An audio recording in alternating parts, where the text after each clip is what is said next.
Я приветствую вас, дорогие друзья, уважаемые гости и подписчики моего канала. Всем большое спасибо, что следите за новыми выпусками и новыми гостями. Публицист Михаил Кругов на связи прямо сейчас. Михаил Борисович, здравствуйте.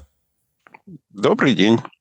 Михаил Борисович, знаете, кажется, что в потоке новостей и вот этих жареных заявлений, каких-то, не знаю, каких-то событий, каких-то эмоциональных слов там Трампа, Зеленского на фоне переговоров в Стамбуле, теряется общее понимание процессов. Я хочу с вами его как раз-таки и обсудить, потому что многие из нас слышали от разных, скажем, политических философов, от разных экспертов, от разных, причем абсолютно разных идеологически, да, вот о каком-то переходе в новый мировой порядок. Это стало уже, был период, что это прям такая избитая история. Новый мировой порядок. Там, кризис капитализма или там новый капитализм, глобализм, но по-другому.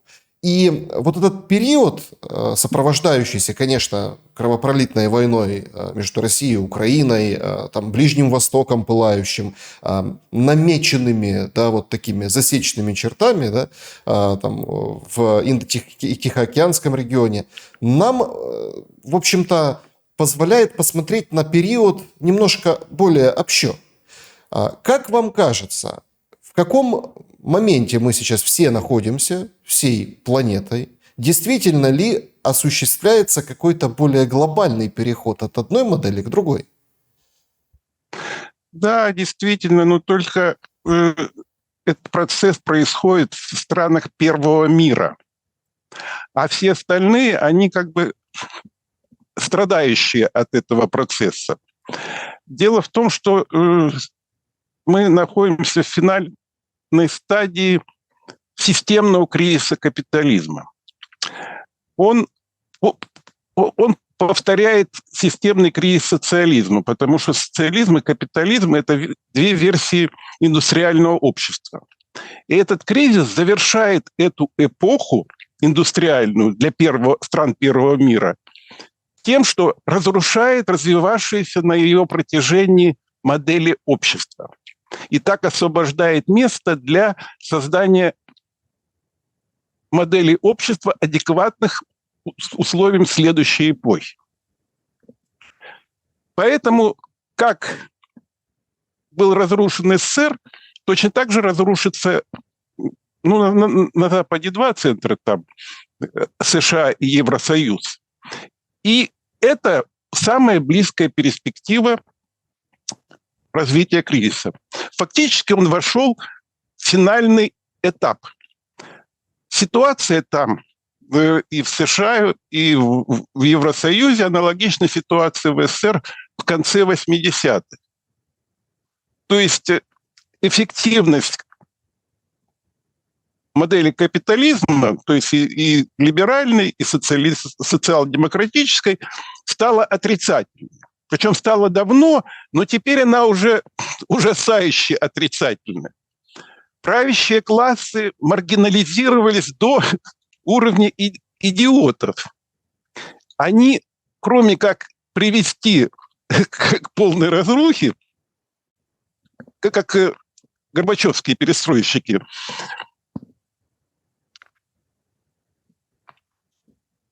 не способны. То есть просто нет кадров, которые смогут хотя бы в управляемом режиме пройти этот кризис. Он будет идти в неуправляемом, то есть в виде лихолетия, подобного нашим 90-м. Угу.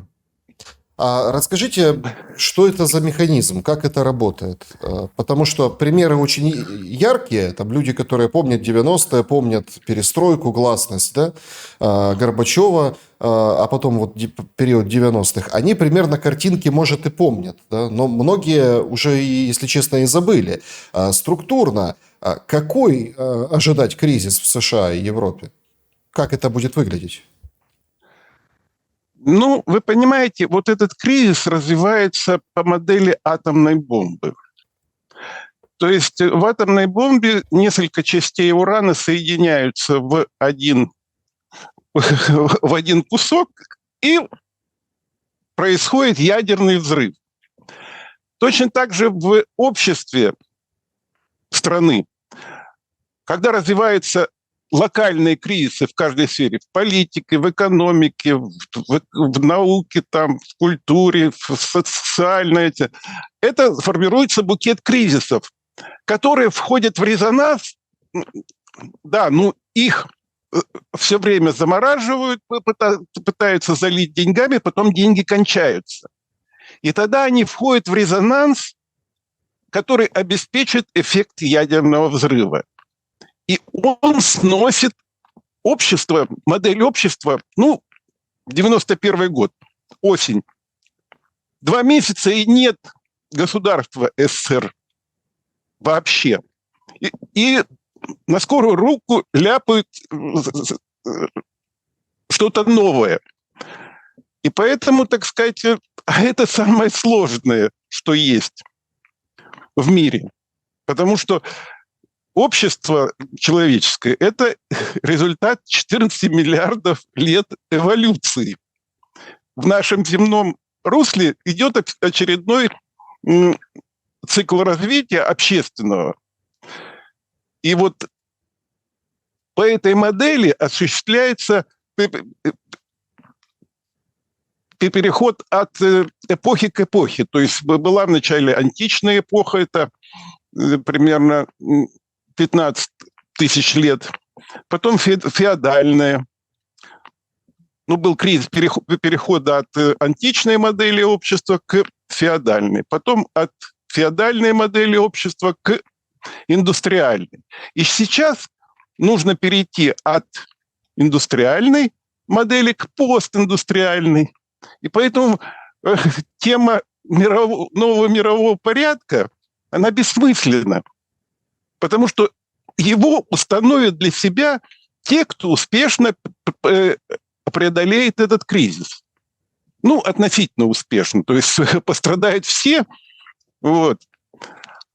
А о том, что этот кризис, так сказать, будет очень тяжелым, ну, во-первых, этот кризис развивается давно, с 60-х годов, и проблема наших обществоведов, экспертов, что они, ну, смотрят последние там несколько лет, что происходило.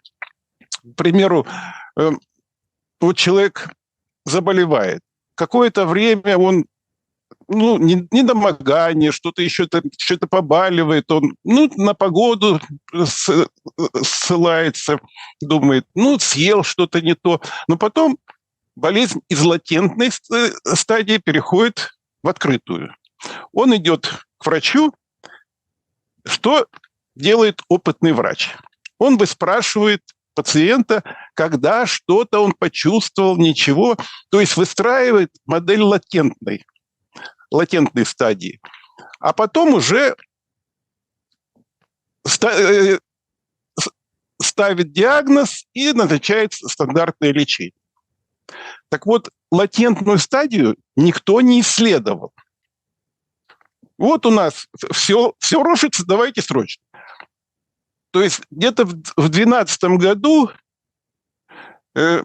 Фукуяма, ну, как спикер этого самого западного обществоведения, заявил, капитализм умирает у нас на глазах. Дошло. По результатам этого самого финансового кризиса. Его же просто залили деньгами, а ничего в финансовой системе не изменили, не смогли. То есть модель, оказывается, что модель утратила возможность модернизации. Ну и начали срочно там придумывать другие модели. Прогрессивный капитализм, потом капитализм стейкхолдеров, потом инклюзивный капитализм. Итоги подвел Мервин Кинг, экс-глава Банка Англии на осенней 2019 года сессии МВФ. Он сообщил, что мы десятилетиями совершали ошибки, и теперь как сомнамбулы идем к финансовому Армагеддону, который уничтожит демократию и разрушит рыночную экономику. Ну, то есть капитализм. Поэтому, ну, в частности, поэтому случилась пандемия. Это были учениями по управлению обществом в условиях Армагеддона. Армагеддон примет форму политэкономического цунами, который пройдет не один раз по всему миру. Я-то так прикидываю, что, ну, если смотреть аналогичные истории в прошлом, ну, лет 10 минимум будет кошмарить мир, весь мир. Причем остальной мир, в общем-то, ни при чем. Второй мир, третий мир, он живет как приспособился к мировому рынку. А теперь мирового рынка какое-то время вообще не будет. Будет дикое поле. Вот. То есть я уточню, вы имеете в виду, что это все коснется страны, вот то, что вы называете первого мира. Так а что это за классификация какая? Нам плюс-минус понятен, ну, широкому обывателю понятен термин страны третьего мира, да? И это относят там малоразвитые страны с народностями там, Африки, там, ну вот такие, да, это третий мир. А что это третий мир? Но интересна ваша классификация, чтобы понять, да, где будет шторм сильнее, на какой палубе ощущаться. Ну, я бы сказал так, что в принципе общественное развитие в мировом сообществе разделяется на русло цивилизаций. Китайская, буддийская, европейская, там, исламская. И в каждом русле процесс развития общественного идет своей скоростью. И в европейском русле, причем только в части его промышленно развитых стран, процесс дошел до стадии перехода к следующей эпохе. То есть капитализм, он еще работает там в Латинской Америке, там в Африке, там в Китае. Вот. Но в странах первого мира, то есть европейской цивилизации, он перестал работать.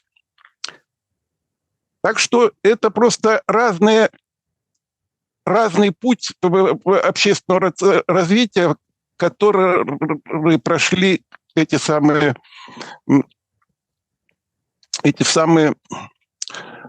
разные общества разных цивилизаций. Одни находятся еще... Вот Африка – это переход от, ну, условно, античной эпохи к феодальной. Исламская цивилизация где-то с 50-х годов с офицерских революций пытается перейти на индустриальный этап. Поэтому там уже и демократия вводится, там и много еще чего вводится, но при этом окончательного перехода нет. Они буксуют, но двигаются. Если брать Китай, то он еще не достиг этого финала эпохи. Ну, по моему пониманию, он где-то на уровне 60-х годов СССР находится. То есть Си Цзиньпинь, он выглядит Брежневым. Россия и Украина находятся на каком этапе? И о чем тогда эта война? Почему этот переход умирающего капитализма в Европе, в странах первого мира, как вы выражаетесь, почему она сопровождает? Понимаете, вот, ну, во-первых, и вы, и мы относимся к самым передовым обществам по уровню общественного развития. Да, у вас галичане подпортили породу. Ну, то есть фактически деревня победила город. Есть такое выражение. Вот. Но это не наша война. Как бы объяснить это все? дело в том, что после того, как вот это выступление Кинга, там были всякие попытки заморозить кризис для того, чтобы в стабильном состоянии создать новую модель общества и в плановом порядке в управляемом режиме преодолеть кризис. Но в 2020 году выяснилось, что задача слишком сложная. Она не была решена еще в 60-х годах, когда обнаружилось, что индустриальная эпоха заканчивается. И вообще-то нет и даже специалистов по этой теме. То есть и выяснилось, что заморозить не получается. Это же эволюционный процесс, он, так сказать, высшими силами Вселенной управляется. И тогда у Америки стал вопрос, кто первым погрузится в этот кризис? Ну, то есть разрушится Америка или Евросоюз? 90-е считаются на Западе золотым веком, потому что доходы от разрушения этого союза сильно обогатили Запад. Поэтому истеблишмент пришел к выводу, что нужно организовать, чтобы Европа первой погрузилась в финал кризиса, разрушилась, и тогда большая доля ее мирового рынка, еще там это самое, промышленность, все достанется Америке. Но Европа будет разорена. А для этого нужно ее обанкротить какой-то разорительной деятельностью. А самая разорительная деятельность – это война. В 23 году Newsweek опубликовал статью, в которой ссылкой на высокопоставленные источники в разведсообществе сообщили, что глава ЦРУ Бернс в 2021 году 3 раза прилетал в Москву. А что мог делать? Ну, естественно, для решения каких-то очень важных вопросов. И то, что этим занимался глава разведки, самый главный, это означает, что тема была настолько секретной, что дипломатам нельзя было доверять. Утечки обязательно были. И похоже, на мой взгляд, что как раз договаривались с Россией о войне, об организации войны в Европе, которая разорит Европу, и Европа рухнет. Ну, а договаривались о чем? О том, что получит Россия. Ну, во-первых, России, как я понимаю, объяснили, что или мы договоримся, или ВСУ силой освободят Донбасс.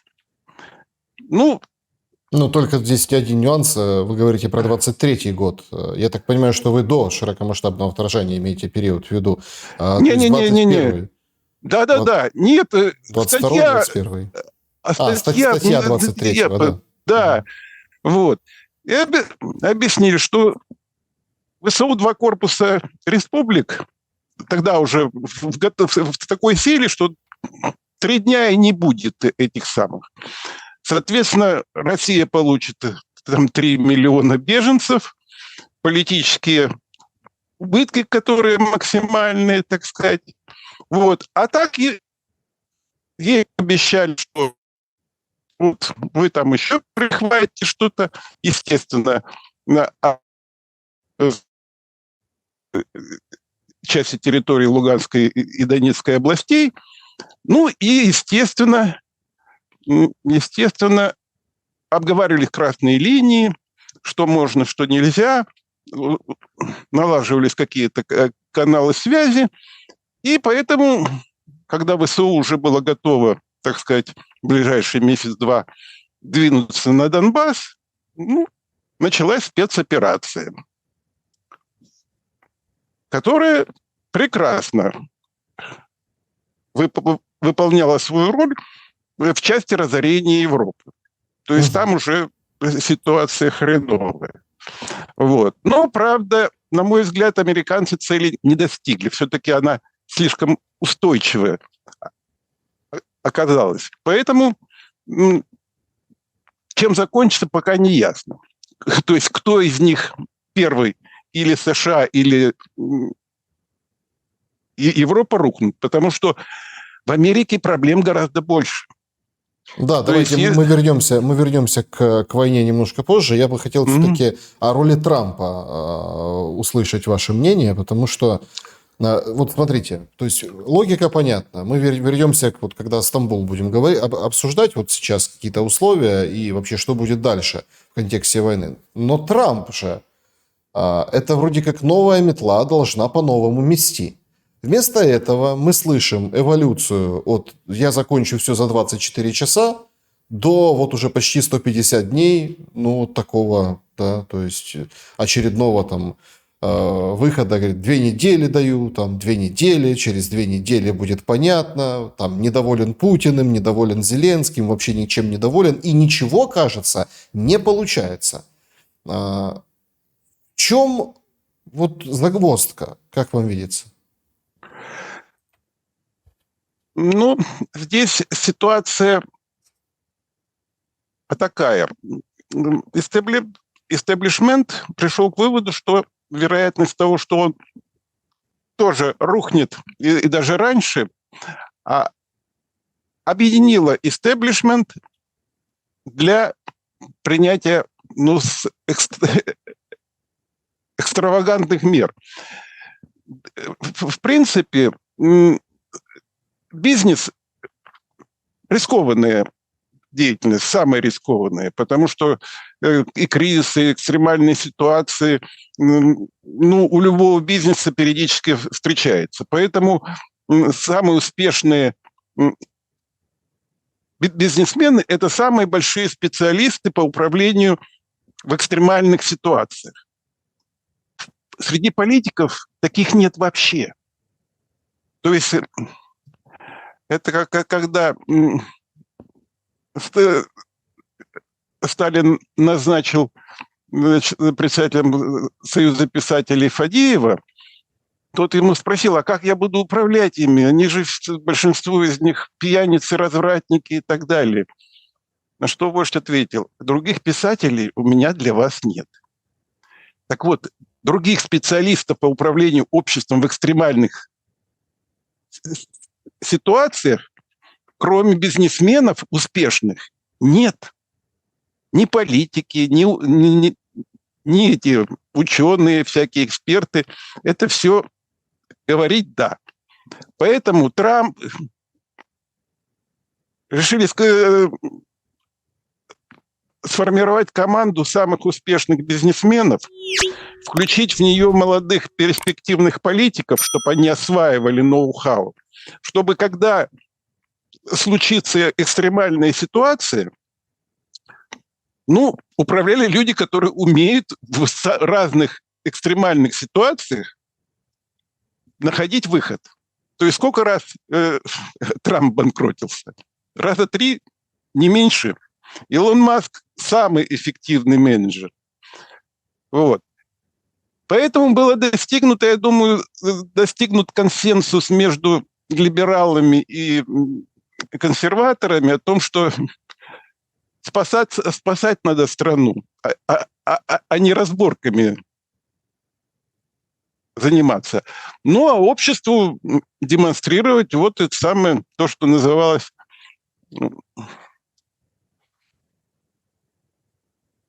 как это, нанайская борьба. Была такая... борьба нанайских мальчиков, да. Борьба нанайских мальчиков.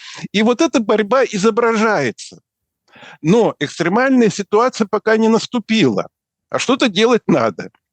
Ну как? Поэтому Трамп тыкает туда. Ну, общество там возбуждается периодически. Сейчас суд штата Нью-Йорк, по-моему, объявил, что он вообще Конституцию начал нарушать. Ну, то есть общество кошмарится, успешно кошмарится, что вот это самое там борьба не на жизнь, а на смерть и так далее и тому подобное. Вот это мое понимание ситуации.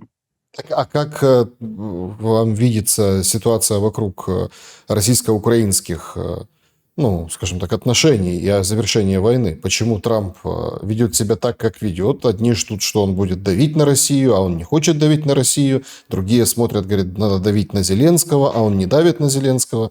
Ну и, собственно, особенно ничего не продвигается. Хотя, конечно, к чести Трампа, он берет эту заслугу на себя, говорит, я усадил за прямые переговоры стороны. Ну, надо же изображать активность. Только и всего. Он решает проблему все свалить на Европу и разорить ее окончательно, чтобы она рухнула. Вот. А, ну, так сказать, все остальное – это демонстрация активности. Ну, как Жванецкий и говорил, давайте суетиться немедленно.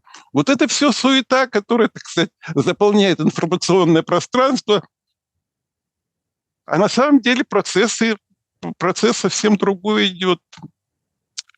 Именно вообще Шойбле, министр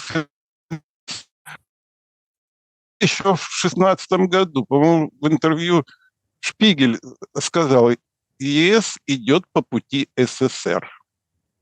То есть если заявление Фукуямы было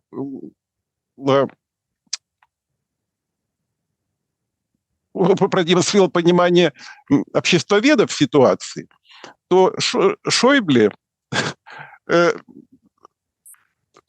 слова Шойбле свидетельствуют, что и политическая элита осознала. А вот когда Мервер Кинг выступил, это означало, что и финансовая элита, и экономическая осознали реальное положение дел. Кстати, тема была табуирована полностью, потому что в условиях кризиса любая паника очень опасна. И поэтому перестали.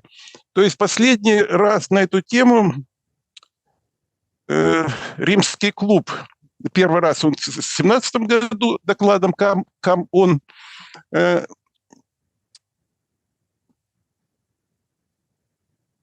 объяснил ситуацию, а потом в 2019 году, так сказать, сказал, что нужно новую модель общества окончательно делать. После этого все это, так сказать, эта тема из информационного пространства ушла. Ну, нет специалистов. Вы знаете, тут, конечно, можно дискутировать и, ну, скажем так, цепляться, раскручивать какие-то блоки, но по ощущениям люди, которые, вот, собственно, слушают о переходе к новой модели общества, они могли это видеть. То есть, ведь пандемия была долго. Ну, вот эти вакцины, которые потом оказались одни фуфламицином, другие вообще опасными там, да, для здоровья человека в поколении вперед. То есть какие-то вот эти нормы, ограничения. А потом это все по щелчку раз и отключилось. И все ушло. И началась война. Учения закончились, началась война. А Россия будет воевать с Европой? Зачем? Россия идет тем же путем. В лучшем случае она отстает от Европы и Америки, ну, на 2-3 года. Потому что православный капитализм, который был создан в начале нулевых, он тоже капитализм. Судьба у него та же самая. И если сравнивать состояние, качество власти, допустим, ну, гайдаровская ельцинская власть, это вообще был ужас. Вот. то в нулевых качество власти было высокое. Ну, то есть обновление силовиками привело к тому, что, ну, в общем, создали вполне дееспособную версию капитализма, фактически классического либерализма, близкую к классическому либерализму. Вот.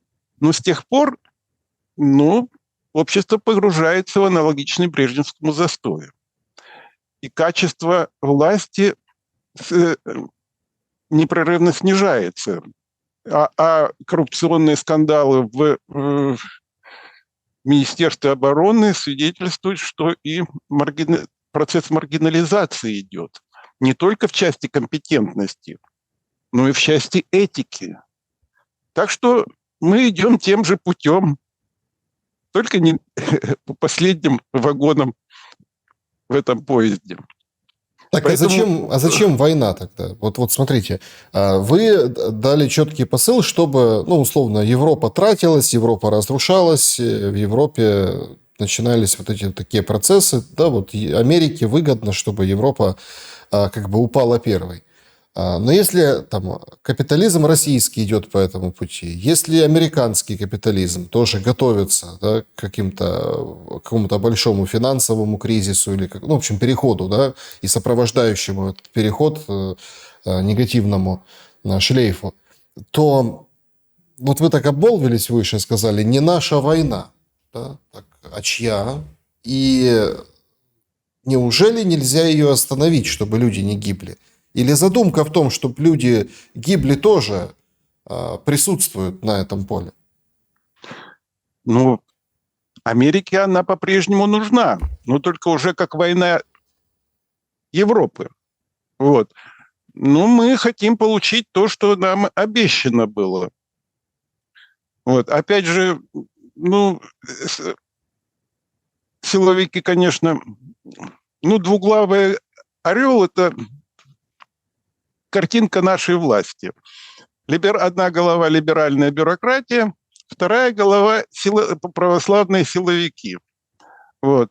И их интересы – это, так сказать, гонка вооружений, потому что это усиление армии, как бы что ни вышло, что-то там начнется, а как это будет, Китай может напасть, потому что у него тоже свои какие-то интересы. Но, опять же, ну, Китай, он не может быть ничьим союзником, он может только временным партнером. А когда партнерство станет ему неинтересно, он вполне может стать врагом. Так что как бы силовики пользуются тем, что война продолжается для развития военно-промышленного комплекса, модернизации армии, модернизации оружия. На будущее все пригодится. Но опять же,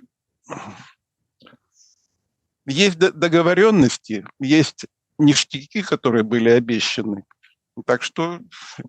А это бюрократов касается российских, потому что, ну как, договаривались, вот отдайте то, что обещали. Угу. Что с Украиной будет? Печальная ситуация. В принципе, понимаете, вот если посмотреть предыдущие кризисы, ну, допустим, феодальные эпохи, то там парадоксальная ситуация. С великими державами становились небольшие страны, причем находящиеся в экстремальной ситуации. Это монгольское общество, которое, так сказать, создало самую большую феодальной эпохи империю, причем феноменально эффективную. Вот. Голландия, там, истерзанная испанской короной, создала одну из самых больших колониальных империй. Причем тихо, без всяких войн, без всяких этих самых. И, так сказать, 2 века благодействовала. Поэтому вот с исторической точки зрения для Украины чем хуже, тем лучше, потому что маленькое общество легче перестраивать. Оно маленькое. То есть построить домик и построить город – это две слишком разные задачи. Поэтому перестроить маленькую страну можно быстро. Плюс для этого требуются интеллектуальные ресурсы. Ведь, у нас никто на эту тему не говорит, но проект социального государства обеспечил Советскому Союзу статус сверхдержавы, идейного лидера человечества, причем за считанные годы. И самое интересное, к марксизму этот проект не имел никакого отношения. Этот проект был разработан Карлом Болодом и описан в книге «Государство будущего», которая вышла в 1898 году. Большевики реализовали этот проект. Причем до самой своей смерти в 1931 году Болод был главным консультантом советского правительства. А марксизм выбрали в качестве политического бренда. И Маркса, и Энгельса вот такие бородатые, суперученые и так далее, все научно. Хотя ничего там, даже по поводу Энгельса Сталин как-то сказал, что Энгельс завел нас в тупик своими идеями. Вот. Затем, то есть один интеллектуал обеспечил это сам, но еще потребовались два гениальных управленца – Ленин и Сталин. Ленин – политический управленец, организовал захват власти, там другие задачи, а Сталин, он реализовал этот проект. То есть в маленькой стране требуется найти максимум 3 интеллектуалов полноценных. Вот. И 20 эффективных менеджеров для того, чтобы решить эту задачу. Но у нас нет даже понимания, что такое интеллект. А на самом деле еще Фома Аквинский объяснил, что такое интеллект. Это способность видеть невидимое, сущности, образы того, чего нет, но которое можно создать. То есть, если знание – это информация о видимых органами чувств или приборами характеристик объекта. Ну, это электрический ток. Напряжение, сила тока бьет, крутит, нагревает, крутит машину. Это все объективное знание. А о том, что электрический ток – это поток электронов, это понимание. Его обеспечит интеллект. Интеллект – это умозрение. То есть умом увидеть то, что может быть или может происходить. Но самое важное – видеть течение общественных процессов, их вектор, направленность, потому что процессы развития, они имеют 2 направления – развитие и деградация. То есть там нет остановки. И интеллект способен видеть, в каком направлении идет. Поэтому это единичный продукт любого общества. А такого понимания, чтобы найти таких людей, да, понимаете, процесс бюрократизации общества, он характерен для всего первого мира. А бюрократы терпеть не могут интеллектуалов, умников, потому что они его любят, потому что они все критикуют, режут правду матку, с ними нельзя договориться. Он говорит, я вижу, что идет деградация. Да у нас вот ВВП растет и так далее. Какая деградация? Но процесс развития – это переход количественных изменений в качественные. Или в развитие, или в деградацию. А у нас ВВП растет, что ты нам тут рассказываешь про вектор процесса? И поэтому интеллектуалы это фактически андерграунд общества, идейный андерграунд. А интеллигенты, они тоже терпеть не могут, потому что у них они обладают вроде как бы теми же компетенциями, но не обладают умозрением. Это комплекс неполноценности. И все-таки, Так что... Михаил Борисович, и все-таки, смотрите, сейчас очень много, у меня на канале тоже много эксперты говорят, применяя, кстати, да, вот вы помогли разобраться, какие-то свои умозрительные высказывают идеи, планы, что действительно, есть Украина, которая антироссия, и поэтому вот так на историческом этапе, отрезке времени, вот так и сложилось. Другие говорят, что нужно перепроектировать Украину. Каким образом? И вот здесь же тоже очень важный нюанс. Да? Вот высказываются там мнения, а надо там союз России, Белоруссии, Украины. Союзное государство. О каких союзных государствах может идти речь, когда столько крови, столько страдания, столько жертв? И вот такая война, которая идет уже, простите, 4-й год. Для человека, в жизни человека это много.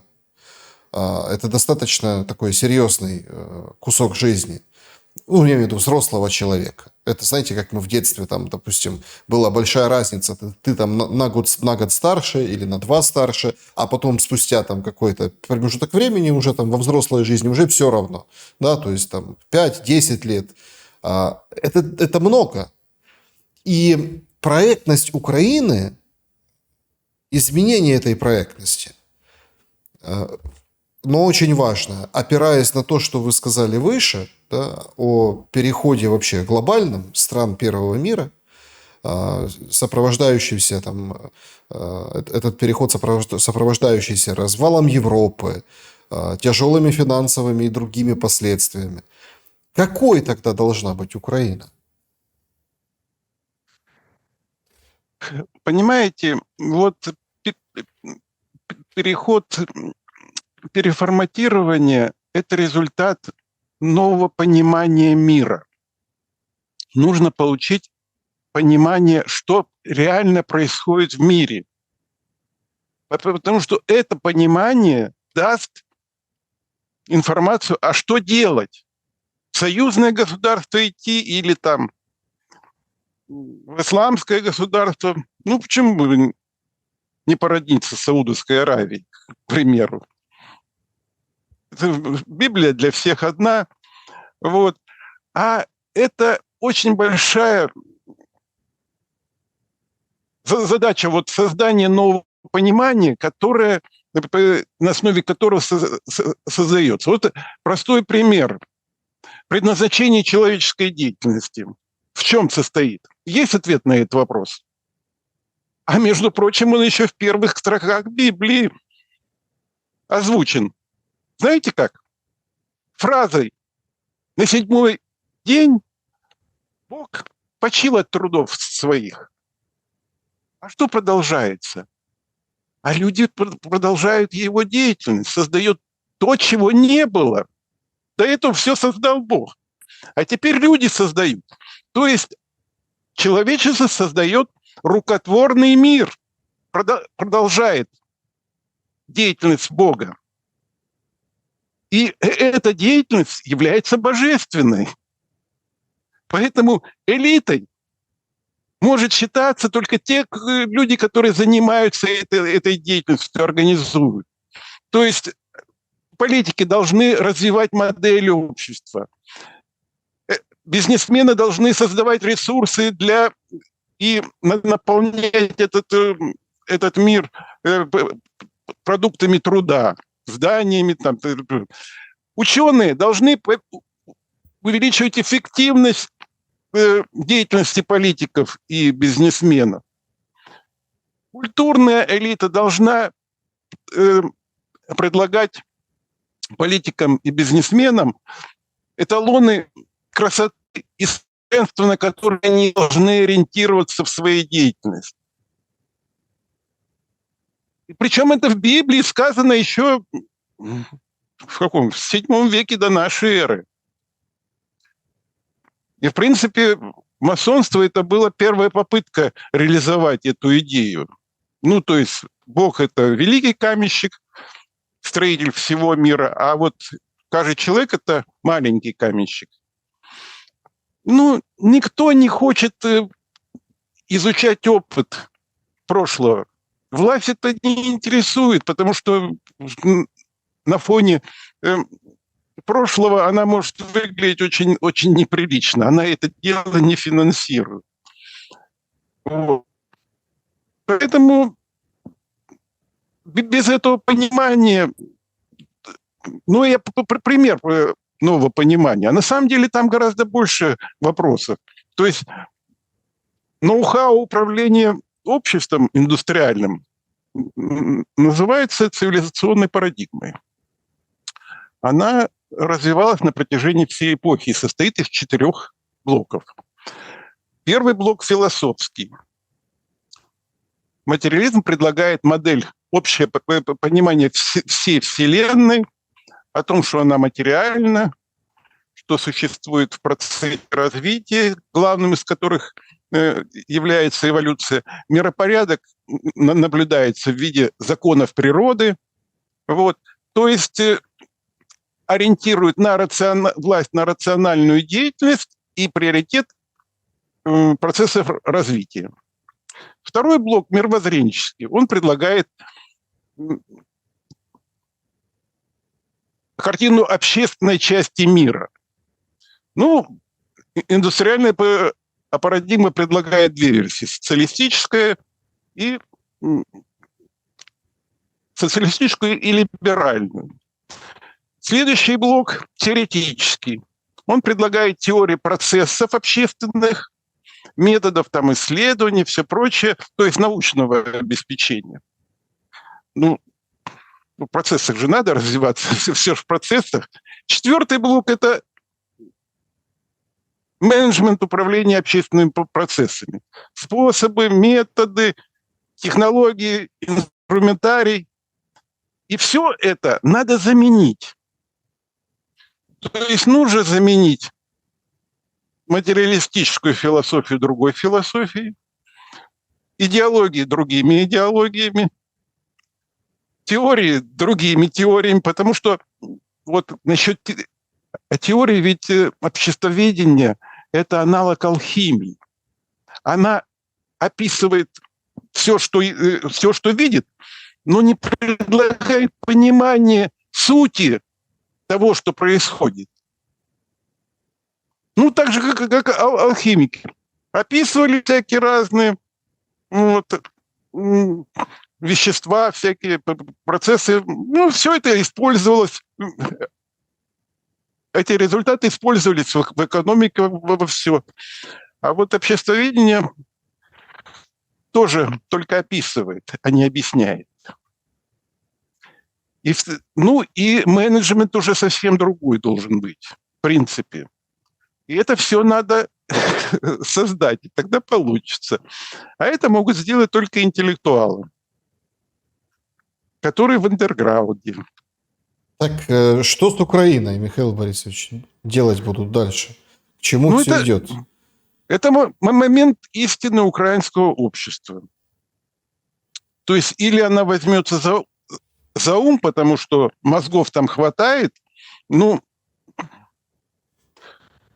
методов их использования с этим проблемой, или будет упрямо это самое идти границам 91-го года. Кто дойдет, трудно сказать. Момент истины, это значит, нужно... я не знаю, кто там в Украине может это объяснить. Украина действительно... Вот что такое монгольское общество было? Крошечное общество, которое Китай грабил, набегами угонял скот, потому что в Китае не было земли для пастбищ. И лошади он отбирал. А для монголов это вопрос выживания в степи. Только животные. Лошади в любую зиму жили, откапывали корм и все прочее. И в конце концов у них ситуация или китайцы нас истребят таким образом, или мы займемся делом. Поэтому там появился... Чингисхан на самом деле был великий интеллектуал. Знаете почему? Он создал новое учение для общества. Яса Чингисхана или закон степи. И что он сделал? На Ближнем и Среднем Востоке были две версии феодальных религий. Митроизм и христианство. Они конкурировали. Разница между ними была в главной ценности. Если в христианстве главной ценностью была справедливость в виде добросовестности коллективной деятельности, то в митроизме справедливость была в форме добрососедского сосуществования со всеми. Так Чингисхан соединил их. Он взял несторианскую версию христианства и версию Бон митроизма. И сказал вот так. В коллективной деятельности добросовестность, в международных отношениях и вообще в любых отношениях добрососедство. Соседние семьи, соседнее племя, соседние те самые. Очень жестокими методами все это дело внедрил. И в итоге он же создал экономическую империю. Монголы дошли до Балтийского и Средиземного моря для того, чтобы навести порядок на торговых путях. Потому что Афганистан столетиями процветал грабежами торговых путей. А монголам надо было обезопасить и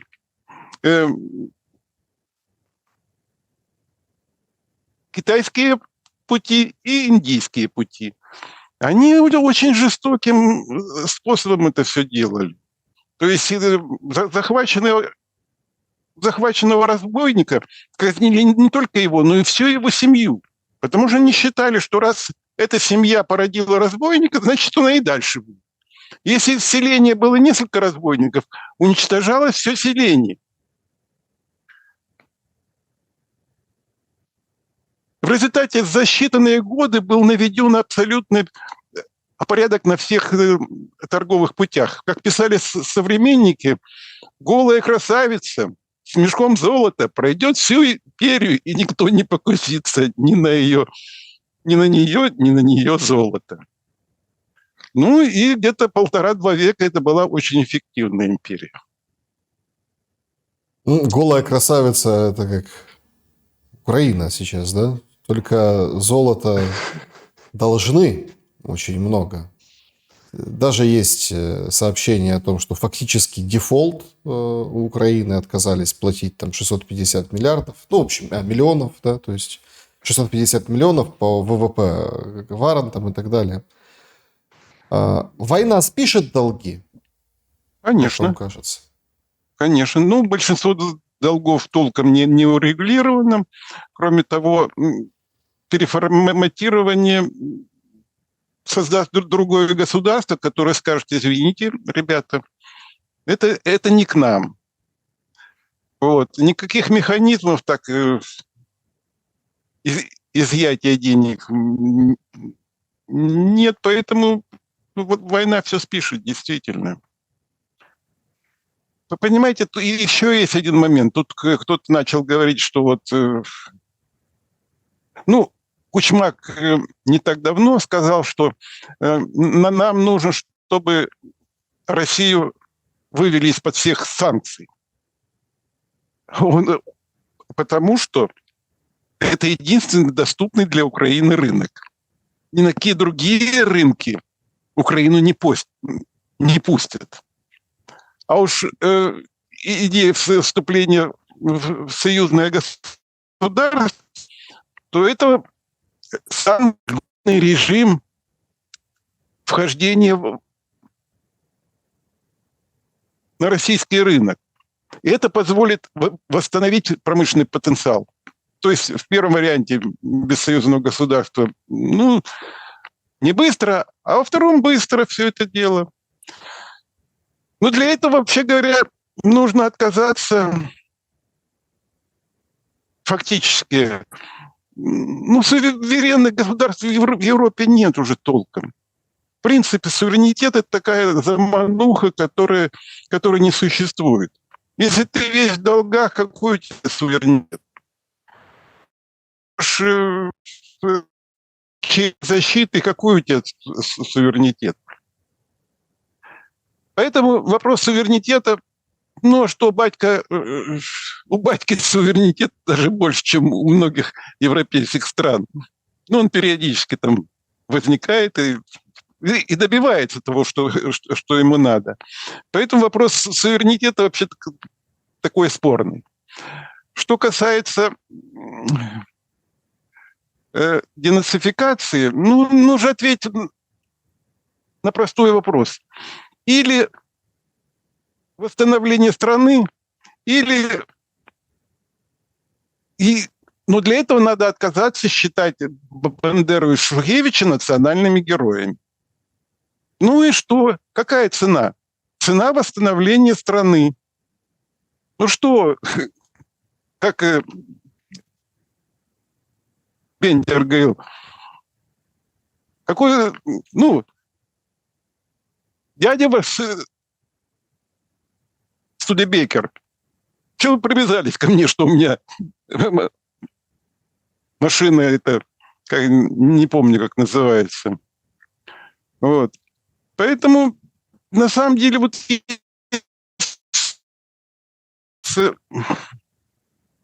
ну, проблема еще в том, что Галиция, конечно, она инородная часть Украины. Все-таки между украинцами и русскими, ну, есть некоторые там различия в деталях и все прочее.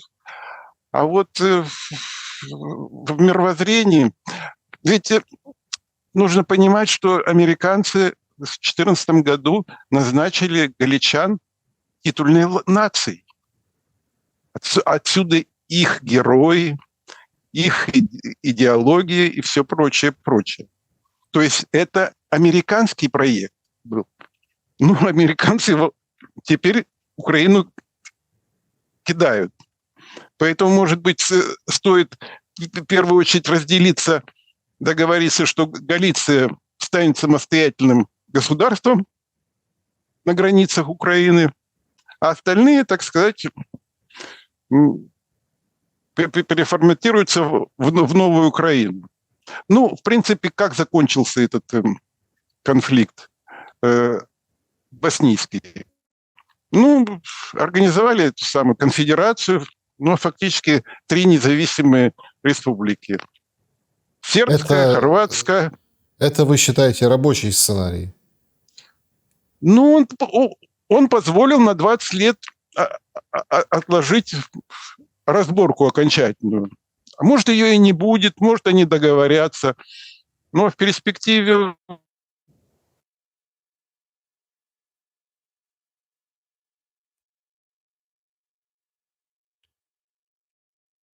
территории, кому принадлежали. Венгры скажут, извините, Транснистрия – это наша.